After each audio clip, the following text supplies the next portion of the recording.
Hello friends, आज जिस topic से हम डील करने वाले हैं वो है dying declaration. Indian evidence act का सेक्शन 32 डाइंग डिक्लेरेशन से डील करता है। डाइंग डिक्लेरेशन को हम नाम से ही समझ सकते हैं, वो डिक्लेरेशन जो मरते समय किसी आदमी ने दिए हैं या कोई स्टेटमेंट जो मरते हुए आदमी ने दिए हैं उन्हें कोर्ट रेलिवेंट मानती है।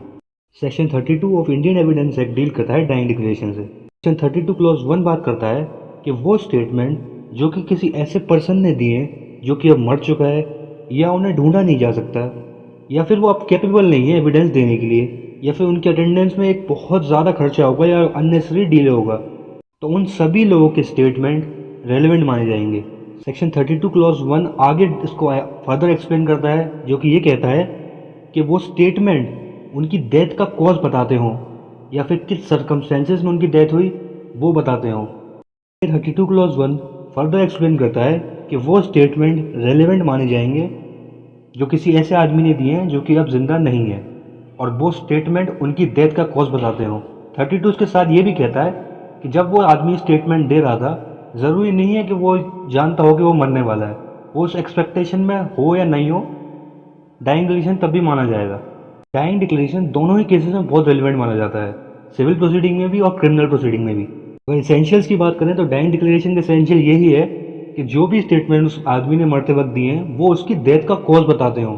अगर वो किसी और चीज़ के बारे में बता रहे हैं तो वो सेक्शन 32 के अंदर एडमिसिबल नहीं है।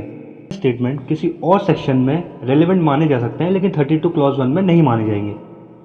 और साथ ही 32 क्लॉज 1 ये भी कहता है कि जो आदमी स्टेटमेंट दे रहा है वो ज़रूरी नहीं है कि वो जानता हो कि वो मरने वाला है, उस एक्सपेक्टेशन में होना उसके लिए ज़रूरी नहीं है।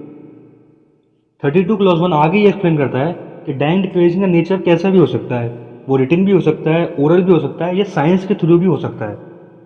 अब क्वेश्चन ये अराइज होता है कि कौन डाइंग डिक्लेरेशन रिकॉर्ड कर सकता है। मैजिस्ट्रेट भी रिकॉर्ड कर सकते हैं, पुलिस ऑफिसर भी कर सकते हैं और कोई जनरल पर्सन भी कर सकता है। तीनों ही केसेस में एविडेंशियल वैल्यू डिफर करेगी। अगर कोई डिक्लेरेशन मैजिस्ट्रेट के सामने दिया हुआ है तो वो बहुत ज़्यादा रेलिवेंट माना जाएगा और उसकी एविडेंशियल वैल्यू बहुत ही हाई होगी। वही अगर पुलिस ऑफिसर के सामने दिया गया है तो उसे किसी कोरोबोरेटिव या सपोर्टिव एविडेंस के साथ यूज़ करके उसे भी रेलिवेंट माना जाएगा। और वही किसी नॉर्मल पर्सन को अगर वो डाइंग डिक्लेरेशन दिया गया है तो उसमें भी वो रिलायबल होगा लेकिन कुछ कोरोबोरेटिव एंड कुछ सपोर्टिव एविडेंस के साथ दिए जाएंगे। अगर एविडेंशियल वैल्यू की बात करें डाइंग डिक्लेरेशन की तो वो बहुत ज़्यादा हाई होती है अगर वो डाइंग डिक्लेरेशन ट्रू है, रिलायबल है, वॉलंटरी है, तीनों चीज़ें उसमें इन्वॉल्व है तो उसकी वैल्यू बहुत हाई होगी।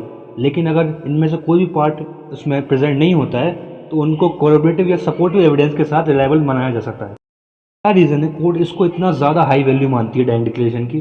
तो ये उसका रीज़न यही है कि कोर्ट ये प्रिज्यूम करता है कि कोई भी आदमी मरते वक्त झूठ नहीं बोलेगा, इसलिए कोर्ट उस स्टेटमेंट को बहुत ही ज़्यादा रिलायबल मानती है और ये सोल बेसिस हो सकता है कन्विक्शन का किसी भी अक्यूज़ का। ऑनरेबल सुप्रीम कोर्ट ने अपने कुछ लैंडमार्क जजमेंट में डाइंग डिक्लेरेशन के एसेंशियल्स बताए। पहली जजमेंट है Surendra Kumar versus state of Haryana की। इस केस में सुप्रीम कोर्ट ने बताया कि डाइंग डिक्लेरेशन एक सोल बेसिस हो सकता है कन्विक्शन का। तो जो भी ये पर्सन वो डाइंग डिक्लेरेशन दे रहा है तो person fit state of mind में हो और वो डाइंग डिक्लेरेशन वॉलंटरी हो, ट्रू हो और किसी कंपल्जन में ना बनाया हो। सुप्रीम कोर्ट की एक और जजमेंट है Jayamma ANR versus state of Karnataka, जिसमें सुप्रीम कोर्ट ने कहा कि डाइंग डिक्लेरेशन सस्पिशियस नहीं होना चाहिए।